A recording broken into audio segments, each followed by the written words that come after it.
बरं मला हे समजत नाही जयंतराव, तुम्ही असाल, वडेट्टीवार साहेब असेल, येऊन जाऊन कुंभमेळ्यावर काय येतं? एवढा काय राग आहे तुम्हाला कुंभमेळ्याबद्दल?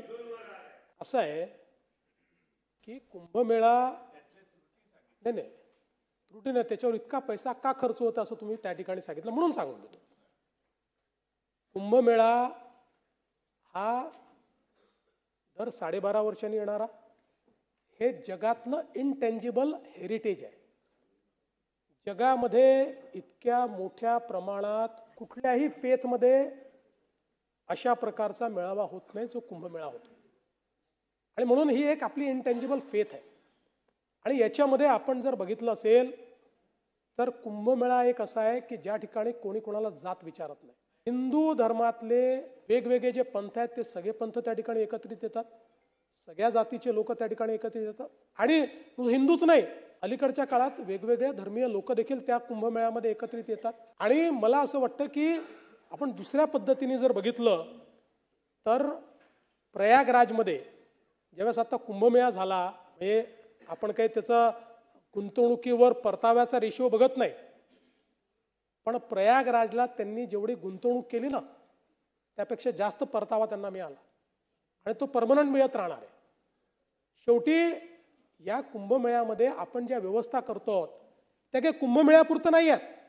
उदाहरणादाखल पैसा कशावर खर्च करतोय आपण? गोदावरी स्वच्छ करण्याकरता करतोय. STPs आपण तयार करतोय. गोदावरीमध्ये नाशिक आणि त्र्यंबकेश्वर आणि सगळ्या परिसरातलं एक थेंब देखील सिवेज गोदावरीत जाणार नाही, ते स्वच्छ करून जाईल. आता हे काय फक्त कुंभमेळ्याला याचा फायदा आहे का? पर्यावरणाकरता जे आपल्या उपाययोजना त्यातली प्रमुख उपाययोजना आहे. कुंभमेळ्याकरता आपण रस्त्यांचं रुंदीकरण करतोय, आपण रिंग रोड तयार करतोय, तिथलं नवीन एअरपोर्ट आपण तयार करतोय.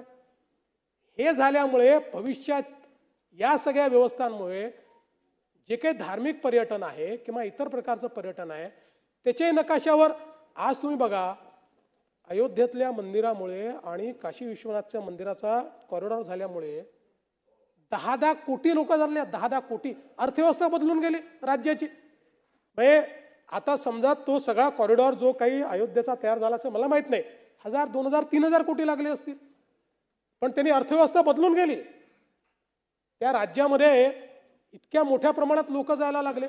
आणि म्हणून मला असं वाटतं की आपण एक लक्षात घेतलं पाहिजे की हे काही आपण कुठे पैसे उचलून काहीतरी अशा गोष्टी करतो की ज्या त्या क्षणी संपणार आहेत, अशा गोष्टींवर फार कमी खर्च असतो. ज्या शाश्वत विकासाच्या व्यवस्था आहेत, जसं आम्ही हा निर्णय केला की आता कुंभमेळ्याच्या निमित्ताने जे आपण रस्ते करतो ते आपण 12 वर्षापूर्वी देखील केले होते, त्यानंतर 2दा पुन्हा केले, तर यावेळेस ते आपण कॉन्क्रीटचे करू. म्हणजे 40 वर्ष आपल्याला, 30 वर्ष आपल्याला त्या रस्त्यांकडे पाहावं लागणार नाही. अशा दृष्टीनं एक शाश्वत शहर हे कुंभमेळ्याच्या माध्यमातून आपण तयार करतो. आणि म्हणून मला असं वाटतं की ठीक आहे, शेवटी आपल्या प्रायोरिटीज असतात, ही जास्त महत्वाची का ती जास्त, सगळ्याच महत्वाच्या आहेत, पण ही पण महत्वाची प्रायोरिटी आहे, हे देखील आपण लक्षात घेतलं पाहिजे. आज एका कुंभमेळ्याने UPचं ब्रँडिंग संपूर्ण जगामध्ये झालं, संपूर्ण जगात झालं. आणि आपल्यालाही नाशिक कुंभमेळ्यातनं जगामध्ये महाराष्ट्राचं ब्रँडिंग करायचं आहे. त्या दृष्टीनं हा कुंभमेळा नीट झाला पाहिजे, व्यवस्था नीट राहिल्या पाहिजेत, सोयी नीट करता आल्या पाहिजेत, क्राऊड मॅनेजमेंट नीट झालं पाहिजे. या सगळ्या गोष्टी आपल्याला त्या ठिकाणी करायच्या आहेत. कारण शेवटी आपण म्हणतो महाराष्ट्र संतांची भूमी आहे. जशी ही वीरांची भूमी आहे तशी संतांची भूमी आहे.